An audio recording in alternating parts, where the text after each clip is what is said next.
Months నుంచి నా హృదయం ఎలా ఉంటుందంటే, సేవ చేస్తున్నాం, చర్చిలో కూడికలు బాగా జరుగుతున్నాయి, మీటింగ్స్ బాగా జరుగుతున్నాయి, వీలుకుంటాలు బాగా జరుగుతున్నాయి, ప్రజలు వస్తున్నారు, ఆశ్చర్యపరిచే మాటలు సేవ నిమిత్తమే చెప్తున్నారు. కానీ అదంతా ఈ పడుకునే ముందుకు వచ్చేసరికి తృప్తి ఉండట్లేదు. ఏ బాధ, ఏ వేదన, ఏ భారం, ఎలా చేయాలి ఏం అర్థమయ్యేది కాదు. ఎవరు చెప్తారు? చెప్పేవాళ్ళు ఉంటేనే కదా తెలుస్తుంది. ఈ పరిస్థితులు కూడా నా హృదయం బాగా నలిగిపోతుంది. ఎవరైనా మనం రెడీ అయినప్పుడు ఒకసారి వెళ్ళి నీ మొహం అద్దంలో చూసుకో అంటే ఎలా ఉంటది? అంటే నేను బాగా లేను అని నా హృదయం నాకు చెప్తుంది అనమాట. నీకు చేసేది సేవే కాదు అని 4 months నుంచి నేను చాలా పీక్కుంటున్నాను నన్ను నేను.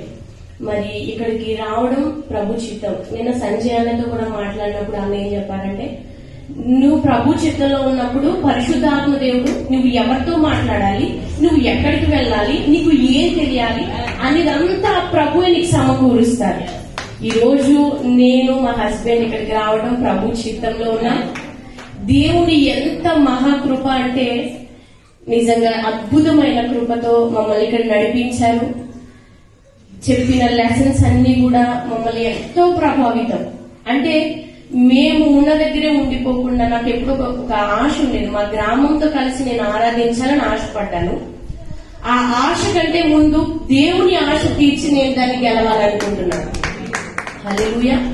ఇంకా చెప్తే చాలా మాటలు ఉంటాయి, కానీ మాకు ఇది తెలీదు. ఇలా విజన్ స్కూల్ అనేది జరుగుతుందని తెలీదు. డాడీ ప్రేమానందం గారు మాకు ఫోన్ చేసి చెప్పారు. ఈ 3 days కూడా దేవుని మహాకృపను బట్టి మాకు కూడికలేం లేవు. ఎంత మాధుర్యం ఉంది అని తెలిస్తే వస్తాం, కానీ మాకు తెలియదు. కూడికలు ఉంటే తప్పనిసరిగా రాకపోదు. మేము ప్రభు మమ్మల్ని సిద్ధపరిచారు. మేము పరిశుద్ధాత్మని ఆధీనంలో మేము ఉన్నాం. ఆయన చిత్తంలో మా ఫ్యామిలీ అంటే మేము ఉన్నాం కాబట్టి ఇక్కడికి నడిపించబడ్డాం. మీ అందరికీ నా హృదయపూర్వక వందనాలు. ప్రయాసపడి నాన్న అక్క వాళ్ళందరికీ నా హృదయపూర్వక